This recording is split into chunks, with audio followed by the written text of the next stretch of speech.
Yeah, this type of tree. Look at this type of tree where the bark's flopping off.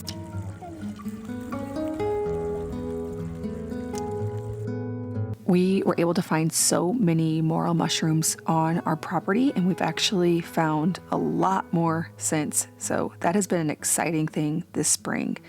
I'm going to make some sourdough pizzas with morels. This is a yearly tradition for our family. Typically, this is what we do. Now, if we get a bunch more morels, we'll do some other things. But usually it's kind of slim pickings with the amount of times that we go mushroom hunting. We only get so many, and so we will make pizzas. Yesterday, I got some dough going for this last night, actually, so that way I could do this today. So I did my sourdough pizza crust recipe, except for I subbed gram for gram with hard white wheat berries instead of all-purpose flour. So I'll leave a link in the description box below to my blog, farmhouseonboone.com, where I have the recipe for my favorite sourdough pizza dough. We also recently published a post that is whole wheat pizza dough. So if you like to use yeast and you want the instructions for freshly milled grains with yeast, we have that there as well. But for the sourdough, I'm just doing the recipe exactly as it calls for, except subbing 1-for-1 the whole grain. And that has worked perfectly for pizza crust or pizza dough. Usually I will double the recipe and end up with 8. What we did today is I baked all 8 of them and then put 2 of them in the freezer. 6 is about the perfect amount of pizzas for us right now. And so having 2 left over works great for any time. Just somebody needs a little something, I can pull those out, or we can save them up until we have 6 in there again. So if I make pizza 3 times, I do it this way each time. Add 2 to the freezer. At some point we have 6 in there. It's really nice having those already baked crusts. That way you don't have to thaw the dough out. You've already rolled it out, you've already baked it a bit. You can literally just take them right out of the freezer, add your toppings, and bake. So I like doing that. It's really great if you want to do like a big pizza making day. You can get, double, triple, quadruple, 5 times this recipe and just fill your freezer so that you're always ready for a quick meal. We love pizza because we always keep a lot of cheese in our refrigerator, so that means that we have what we need for it.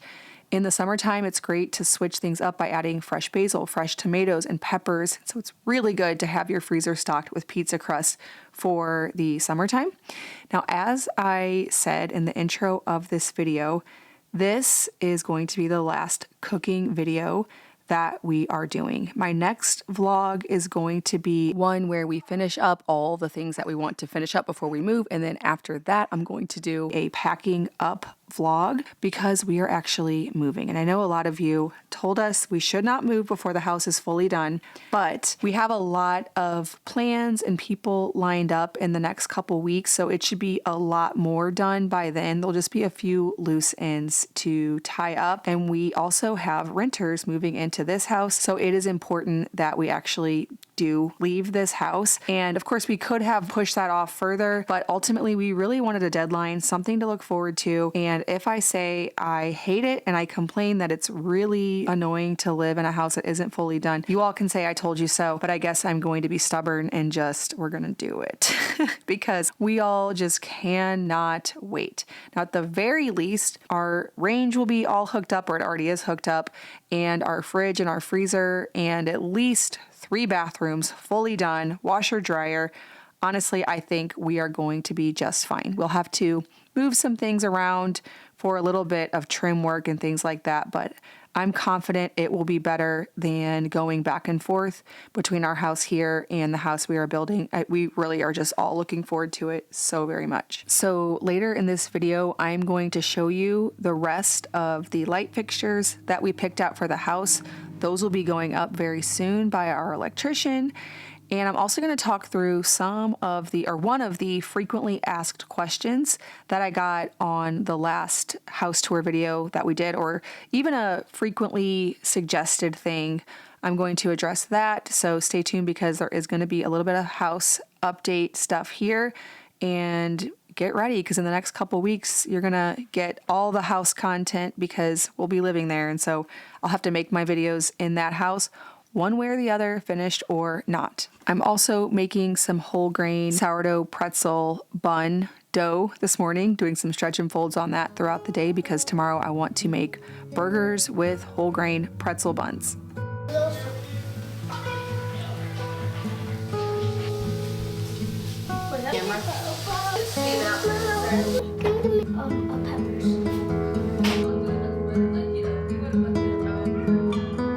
These next few weeks, months are going to be very busy for our family as we pack up this home and move into our new home. We have lots of projects, lots of loose ends to tie up. Plus, with any luck at all, which we probably won't get to this and I should just forget it, we'd have maybe a garden this summer. I want to get the whole place fenced so we can have a dairy cow. There will never be an end to what I want to do. All exciting, all good things. But what I need during all of this is to support my nutrition levels so that I have the energy I need. I have been pregnant or nursing for 18 years now, which means there's been a high demand on my body and I need to support my nutrition. During my pregnancy with Miriam, I took Needed and it helped to support my body in this crazy life that Luke and I have built. Needed was created by two mothers and trained nutritionists passionate about transforming women's health through better nutrition. Recognizing the gaps in prenatal and postnatal care, they developed a comprehensive nutritional system for fertility, pregnancy, postpartum, and lifelong women's health. Their approach goes beyond bare minimum supplementation, using clinical insights and research from over 15,000 practitioners, midwives, OBGYNs, to provide targeted support for every life stage. So right now, obviously, I'm no longer pregnant, but I am nursing Miriam, and that means that I have just as much of a nutritional demand on my body. And throughout a woman's life, there's hormonal fluctuations, there's preconception health, there's fertility health, postpartum. Needed is designed to support optimal absorption so that you can be sure your body is actually getting what it needs and able to use it. It's also always rigorously third-party tested. I've actually done great this time in postpartum about taking my vitamins, not so great in my previous pregnancies. I keep my Needed vitamins on my nightstand, and several of my little boys actually like to get my pills out, as they call it, and remind me to take them. So they're holding me accountable and I'm able to support my health in this very demanding season. Right now, Needed is offering 20% off your first order, including one-time purchases or already discounted subscriptions and plans. Head to the link in my description and use code Farmhouse on Boone at checkout.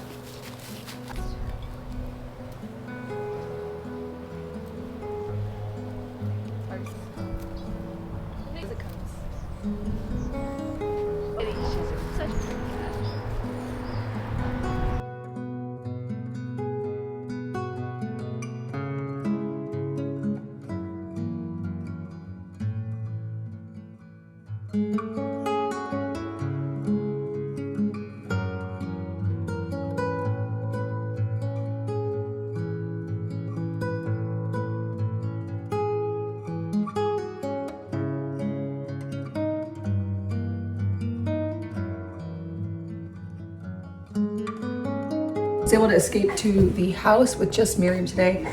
I need to sort out the rest of the light fixtures. I sourced a bunch of antique and vintage light fixtures, and then I had quite a few that I still needed to get. Our electrician is going to come and finish everything up, and so I needed to just get some.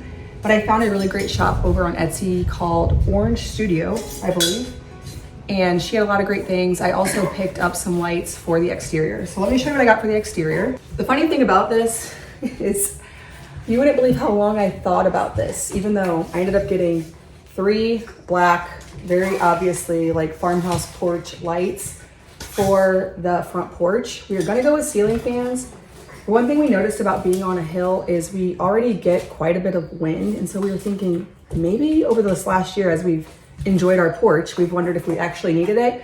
So we can always change it because it is wired in for ceiling fans. And I just couldn't make a decision. I was like, I think I just want something kind of small and basic so they kind of disappear. I even thought about getting white so they really disappear, but then I thought that might look too like nothing, if you will. So whatever. I got 3 of these very basic lights. I didn't want something that was too wide at the base. So I have 3 of those, and then for the back, there's 2 posts that a lantern style light will work in. Now, I wanted lantern lights on the front, but the way our framing worked with the entrance into the kitchen and into the living room, there wasn't any place to put them because we also had the side lights. And so they would have had to go like in the middle of the porch, like not framing the door. So that's why I ended up going with the ceiling lights on the porch. And then the back, there was posts. So I thought we can't put in lights there by the post, but then I saw an image on Pinterest where somebody actually put them through. So again, this took me forever to decide. I wanted the proportions to be right. I didn't want it to be huge, ornate. This is what we landed on. And for the kids' bathrooms, I was going to do the candelabra like style that go up, but where the lights are actually placed, it made more sense to do sort of a gooseneck. So I just kept it the same for both kids' bathrooms. These came from Orange Studio on Etsy. Again, I'm just trying to keep it kind of simple, not too much of a statement, but also I thought they were really cute. So we got those. There's 4 of them. I don't want to get all of these out because I'm worried about damaging them, so I'll package them back up. But got really basic schoolhouse lights upstairs. I wanted to get something a little bit prettier, not that they're not pretty, but a little bit fancier down here. So they have like a little detail at the top. It's brass. And then it sits on top of this. Got 3 of those. That's for like the mud hall area. And then there's a light right at the back door when you walk in. And then there's one in the mud hall. And then there's one in the other hall that leads into our bedroom or the kitchen, which is right here behind us. And so they're kind of in a line. So I got 3 of these. Just a little bit of a prettier version of a schoolhouse light. And then remember in my bathroom, I said I wanted a pull chain light because I thought I hadn't done the 3 switches for the 3 different lights. Turns out I did, but I can just kind of leave it on all the time and then use the pull chain. I don't know why, but I just thought that was charming to have this pull chain hanging down. I also thought it was going to be functional because I thought that I hadn't done that 3rd switch, but I still think it's cute. So this will go in our bathroom right here that you can see the curtain too. I put a light over the door of the pantry because in our last house we had that. And I don't know why, I just really liked that. And so I just kind of got something basic. Again, this is from Orange Studio. Thought that was cute. Has the milk glass. And then I got something similar for the ceiling of the pantry. Yeah, so that's the ceiling of the pantry. Again, milk glass. Thought that would look cute together.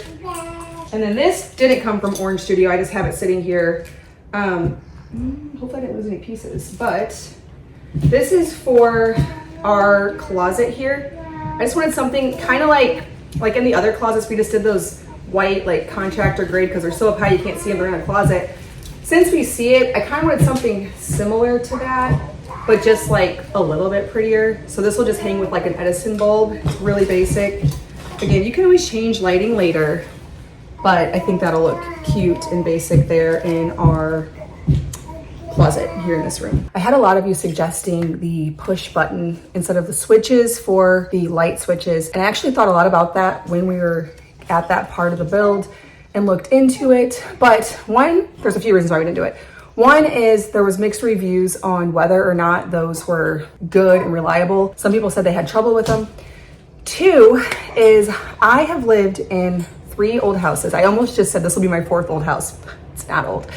But I've lived in 3 100-year-old houses in my married life, and all of them had the regular switches. Now, I did not like Google this or confirm this, so I could be really wrong, but this is my reason why I think that is. I feel like the push buttons would have been for people who installed electricity in their homes really early on, and that was the first thing available.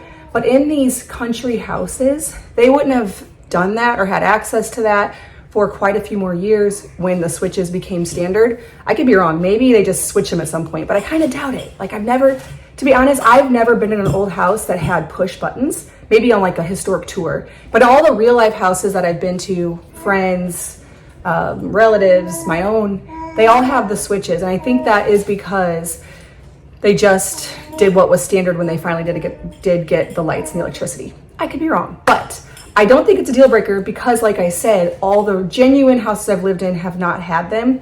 Now, one thing I could do, some people suggested getting the paintable covers so that way they're the same color as the walls. That's a cool idea. I actually didn't realize those existed. I think that's a good idea.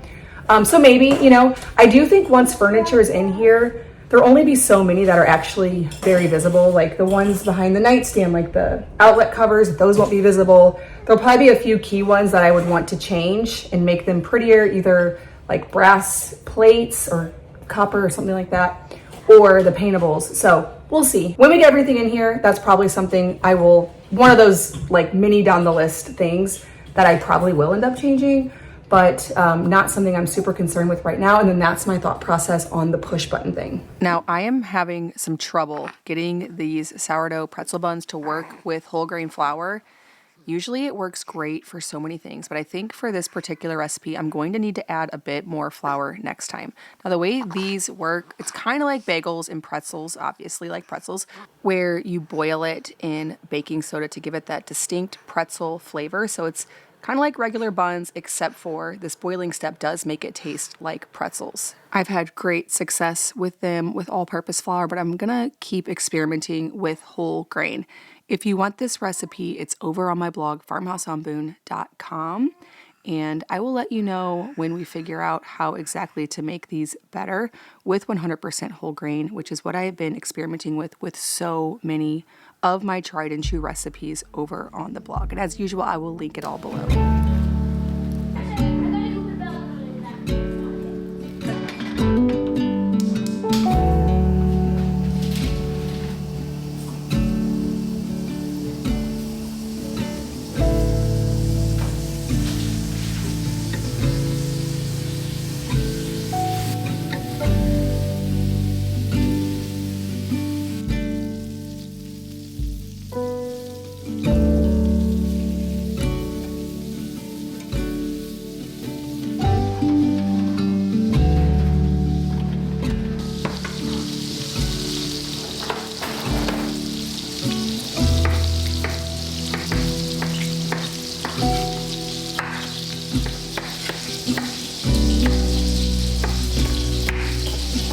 I'm gonna fry some potatoes in lard and top them with Parmesan and rosemary to make some Parmesan rosemary potatoes to go with these burgers.